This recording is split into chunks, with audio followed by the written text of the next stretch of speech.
8:36 de la mañana, Carlos González y Omar Mariluz los acompañan en Ampliación de Noticias. Ahora vamos a conversar, Carlos, con Javier González, politólogo, doctor en ciencias políticas, experto además en gobierno e internacionalista. Doctor González, ¿cómo está? Buenos días. Muy buenos días, Omar, y muy buenos días, Carlos, y a toda la audiencia. Bueno, a ver, ¿cómo analizamos lo que está ocurriendo en el Perú en este momento? Pensábamos que luego de las elecciones, luego del domingo, iba a llegar la calma, ya definido quién iba a ser el presidente o la presidenta. Sin embargo, se siente pues que todavía el entorno está muy cargado, que hay mucha polarización. ¿Cuál es su análisis post domingo, post elecciones 2021? Mi ojo es muy crítico y muy preocupante por tres motivos principalmente. Por el desempeño abiertamente deficiente de la OMPE y del Jurado Nacional de Elecciones, por el nivel de crispación de las personas que adhieren a una u otra candidatura y que tiene su explicación en los enormes cuestionamientos que se han mostrado en las distintas redes y especialmente en la televisión, donde se demuestra claramente que ha habido alteración de la intención del voto popular en las mesas, por lo pronto, y en tercer lugar, con la expectativa, la esperanza, nunca se pierde, de que el Jurado Nacional de Elecciones, conforme a su mandato, finalmente y a la postre termine administrando justicia electoral transparente, de manera de tener a un presidente, hombre o mujer, legítimamente elegido y por ende reconocido. Doctor González, muy buenos días. Los expresidentes de América Latina y España también han pedido a través de un comunicado a los candidatos Keiko Fujimori y Pedro Castillo, a su vez, que invoquen, ¿no?, a sus seguidores a guardar calma y esperar los resultados oficiales. Pero, sin embargo, las convocatorias continúan. Desde ambas tiendas políticas, ¿qué es lo que realmente se busca con estas convocatorias a salir a marchas? ¿Cuál es el mensaje que le quieren dar al país finalmente? El mensaje o el comunicado de los expresidentes que usted comenta no solamente es pertinente porque es alturado y resalta un hecho irrefutable, que es que no se puede proclamar ni en el Perú ni en el exterior, ni menos aceptar, y la Cancillería ha enviado notas de protesta, que se hable de un candidato electo cuando el proceso electoral no ha concluido y no ha concluido, subrayo, especialmente de forma transparente, que nos garantice a todos los electores que tendremos un gobierno justamente y legítimamente proclamado. Yo no encuentro que después de las elecciones de la segunda vuelta ha habido violencia. Lo que sí ha habido es, violencia que destacar. Evidentemente no hay un solo fallecido.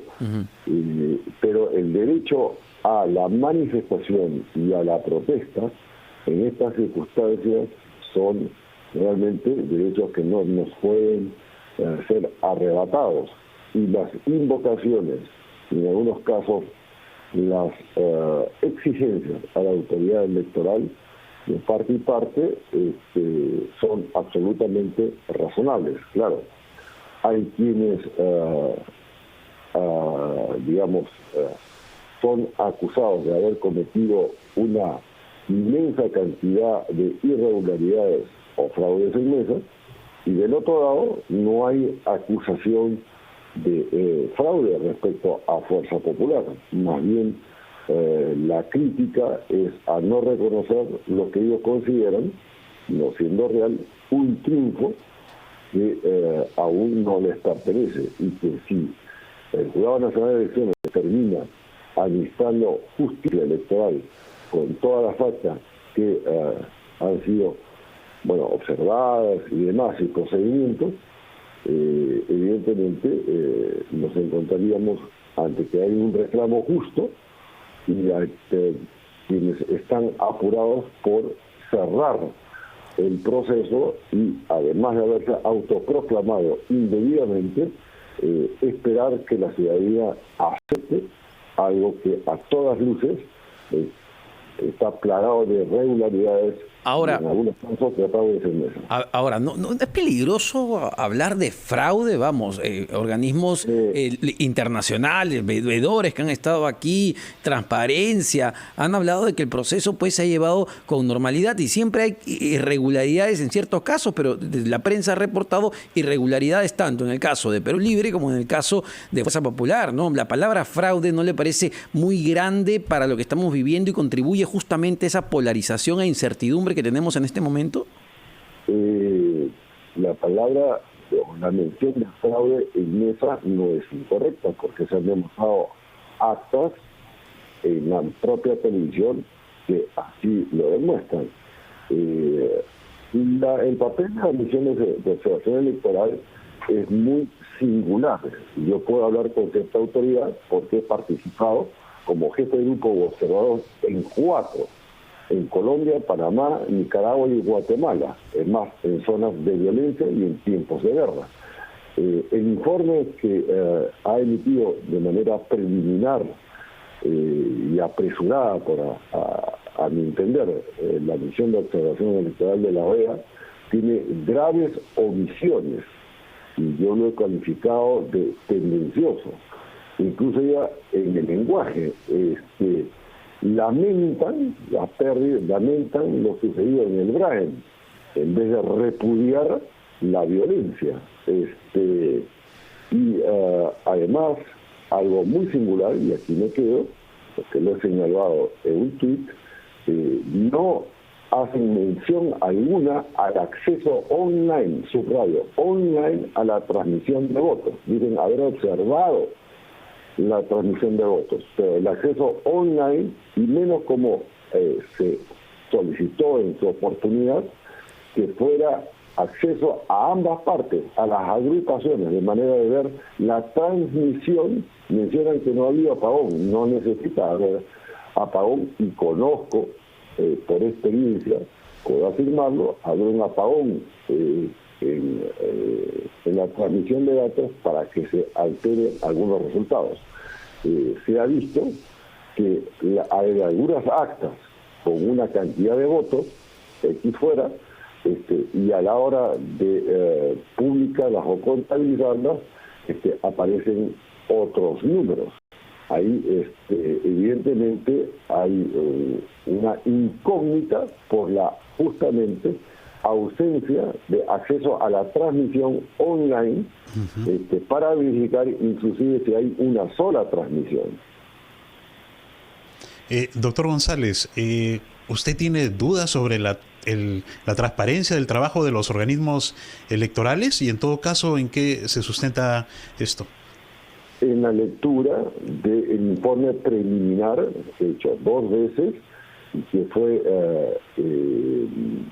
anunciado, comunicado a la opinión pública, y no hace mención alguna tampoco a la demostración evidente de en las pantallas de serias irregularidades y de la intervención de autoridades de la OMPE de manera que exceden sus atribuciones en los lugares de votación. Vale decir, el informe está, yo como subrayo, he participado en 4 misiones de observación electoral, desarrollado extensamente, pero no hace hincapié en lo que le menciono, en los hechos que le menciono. Se hubiera sabido que hubiéramos, con gusto lo podríamos tratar en otra oportunidad. Doctor González. Detalle más sobre el informe, con mucho gusto lo haré, pero no es un informe que da satisfacciones a las autoridades, no debería darlas, y por lo pronto a quien sabe leer, y a un informe de misión electoral de la OEA y al elector. Doctor González, le pido unos segundos, vamos a hacer una pausa, venimos para seguir conversando sobre estos temas. Muchas gracias.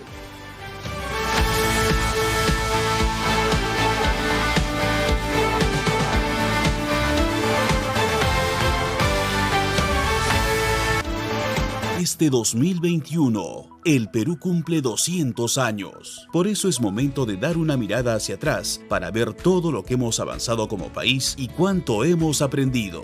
Pero sobre todo, es tiempo de pensar cómo es el Perú que queremos y qué necesitamos construir juntos. En RPP nos hemos preparado año tras año para este momento y ahora en nuestro bicentenario invocamos a dejar de lado nuestras diferencias para trabajar unidos por un Perú con igualdad de oportunidades, con mejor salud, educación y economía. Peruanos y peruanas, es momento de estar unidos. Integración al Bicentenario. Construyamos un país mejor. Es organizado por RPP con el apoyo de Enel y Movistar.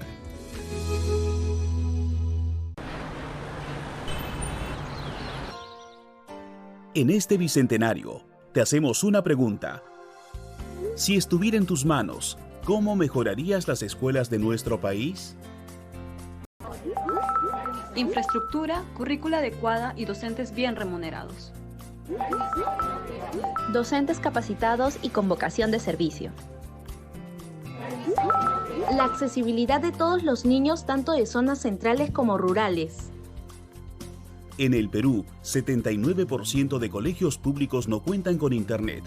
Es momento de trabajar entre todos los sectores para asegurar una educación accesible y de calidad a los niños y niñas del Perú. Integración al Bicentenario. Construyamos un país mejor. Es organizado por RPP con el apoyo de Enel y Movistar.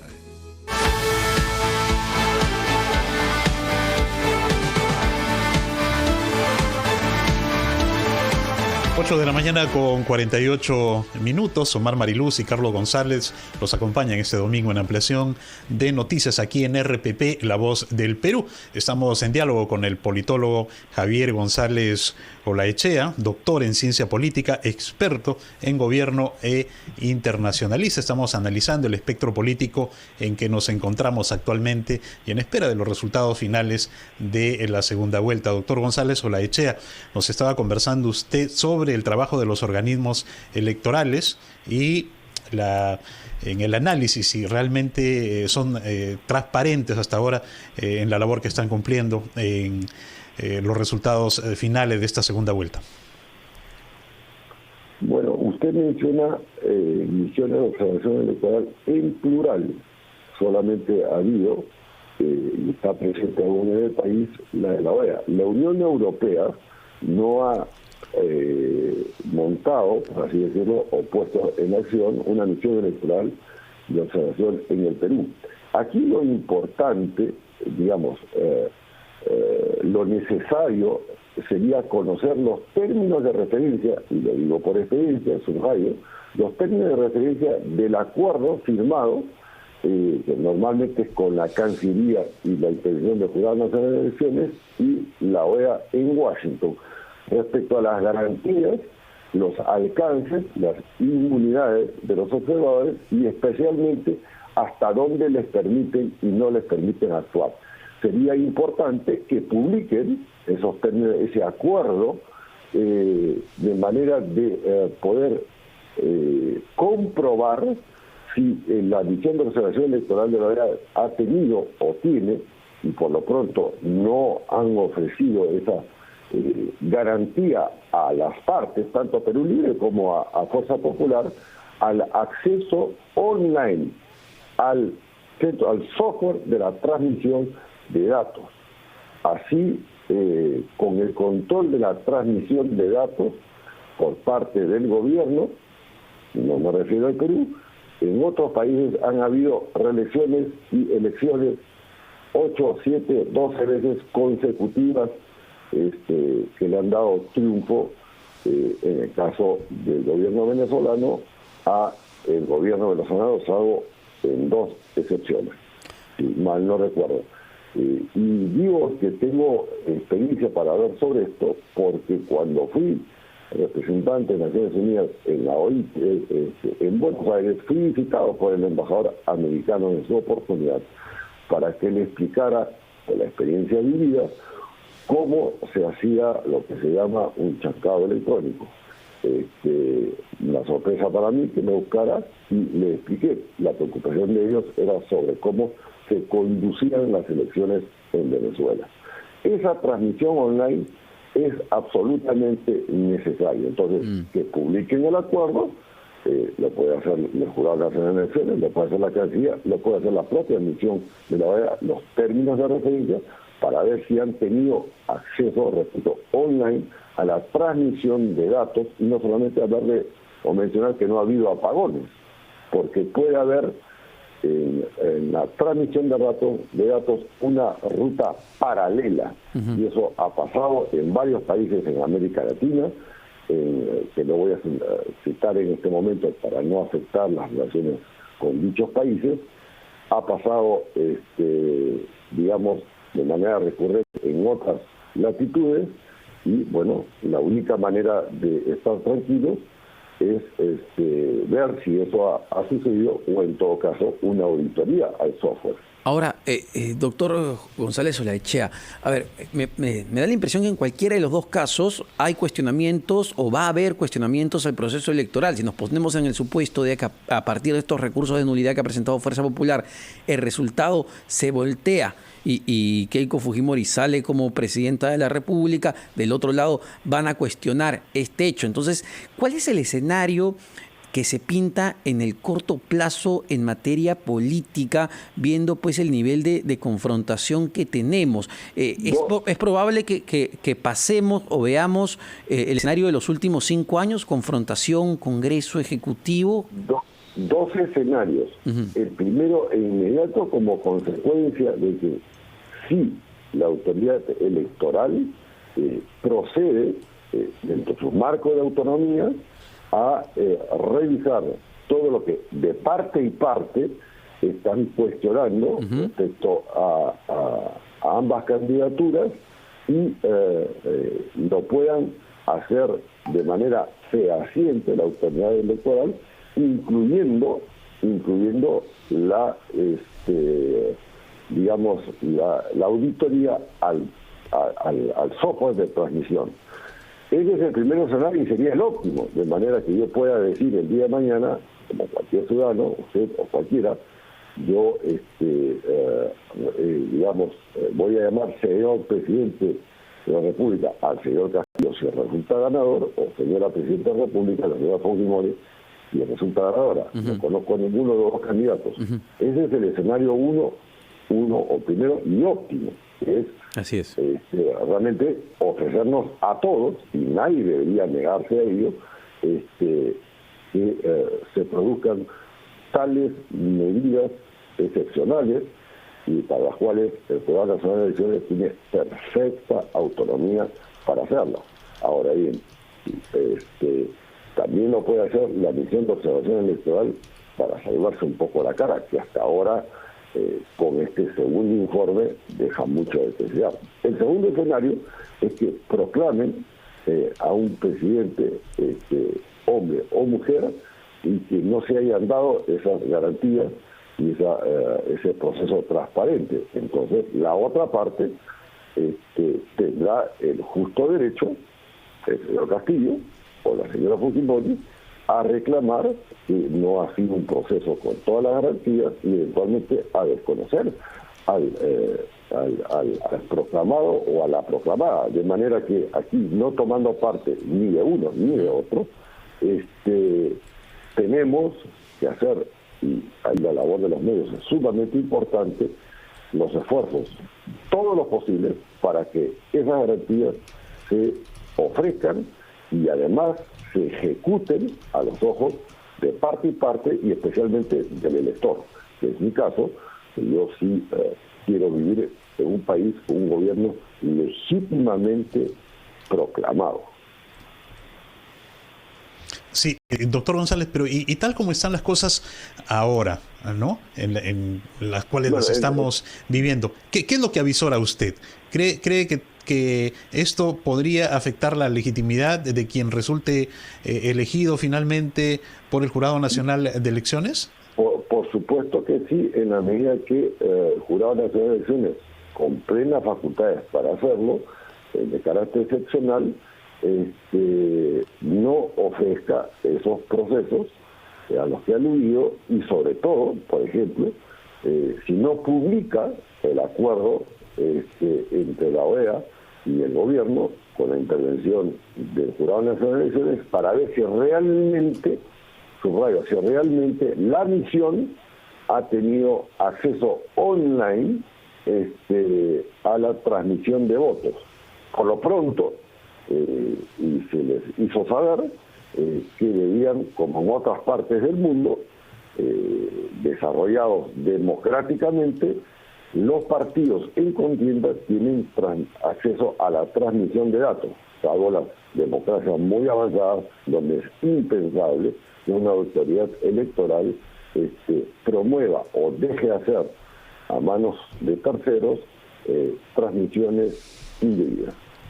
Ahora, aprovechando su especialidad como internacionalista, doctor González Olaechea, ¿cómo nos posiciona esto ya en el vecindario, ¿no? En la región? Porque también, claro, hemos visto las felicitaciones quizás apresuradas de algunos expresidentes de Brasil, Luis Ignacio Lula da Silva, Rafael Correa de Ecuador, al candidato Pedro Castillo. ¿Cómo vemos esto ya en la mirada estratégica de la región, de América Latina? Bueno, yo le quitaría el condicional, por supuesto, quizás, ¿no? Las múltiples manifestaciones reconociendo al señor Castillo como presidente de la República son absolutamente indebidas, una intromisión por el contenido de esas intervenciones al proceso electoral. Tal es así que la propia Cancillería de la República, la Torre Tagle, emitió una nota de protesta ante el embajador argentino porque el presidente en funciones de Argentina felicitó como presidente electo al señor Castillo. Y también respecto a otras tantas personalidades e instituciones en el orden internacional que se han anticipado, inclusive con portales de periódicos, a mencionar o a explicar o a informar que el señor Castillo era un ganador o era el ganador. Eso es absolutamente falso porque el proceso no ha terminado, de manera que inclusive la propia Cancillería en estas dos oportunidades, porque han habido dos comunicados, uno dando cuenta de la nota diplomática de protesta y la otra llamando la atención al exterior de que el proceso no ha concluido. Yo no sé si Torre Tagle ha actuado de manera autónoma en esos dos comunicados, en esas dos acciones, pero evidentemente también dejan mal parado a algunas autoridades que han considerado que se debía dar por terminado el proceso cuando la última palabra la tiene el Jurado Nacional de Elecciones. De manera que aquí debemos exigir calma, prudencia, transparencia y garantías absolutas. Porque usted, yo, usted Carlos, usted Omar, y todos los que nos escuchan, queremos tener y tenemos el derecho a tener, según la Constitución, un gobierno legítimo e incuestionable, aunque sea por 3 votos, de acuerdo a un proceso con las garantías que yo he mencionado. Perfecto. Muchísimas gracias, doctor Javier González Olaechea, por este análisis. Son las 9 en punto de la mañana. Carlos, nosotros tenemos que pasar a revisar los titulares de la hora, pero venimos con mucho más aquí en Ampliación de Noticias.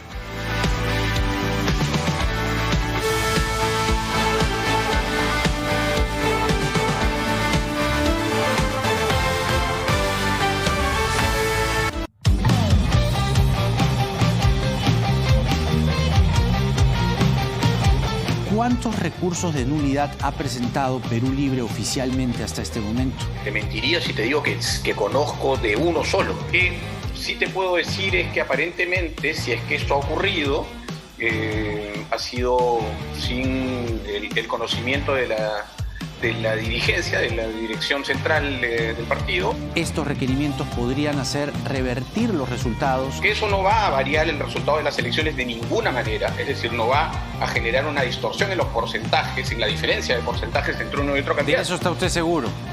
Absolutamente, ¿no? Las encuestas del sábado y la boca de urna, que siempre aciertan, dice gana Keiko, pero a la hora que se hace el conteo en las mesas, el resultado es distinto. Y esa es la denuncia que se ha hecho.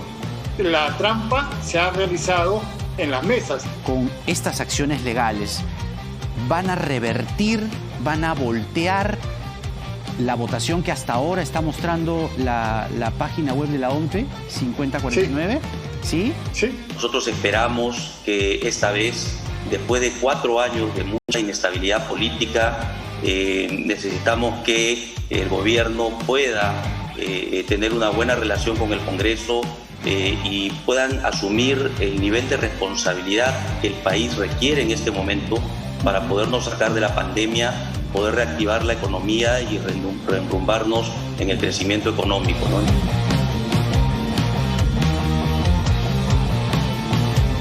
En RPP, defendemos el sistema democrático y confiamos en la idoneidad de nuestras instituciones electorales. Por ello, hacemos un llamado a la ciudadanía para que aguarde, de manera pacífica y tolerante, el conteo final de votos de la segunda vuelta en las elecciones generales. A los 2 candidatos que disputan la presidencia de la República, les pedimos respetar los resultados, luego que se admitan y resuelvan todos los pedidos de nulidad de mesas y actas observadas en los jurados electorales especiales del Jurado Nacional de Elecciones. Por transparencia, solicitamos a las instituciones electorales hacer públicas las sesiones en las que se diriman esas actas en observación. RPP Noticias, el poder en tus manos.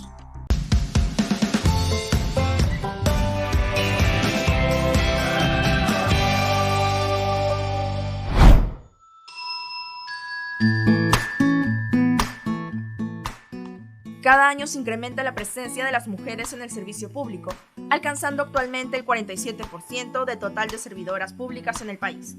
El informe La Mujer en el Servicio Público Peruano 2021 de la Autoridad Nacional del Servicio Civil señala que aunque dicha cifra refleja un avance relevante para fomentar la participación de las mujeres en el Estado, aún existen brechas pendientes por atender, como la participación femenina en cargos directivos y la aún existente brecha salarial. Atendiendo dicha problemática y con el propósito de potenciar el desarrollo académico y laboral de las mujeres en gestión pública, la Universidad del Pacífico, junto a su Escuela de Gestión Pública y el programa de becas BCP, ofrecerá becas totales para estudios de posgrado de gestión pública. La beca Mujer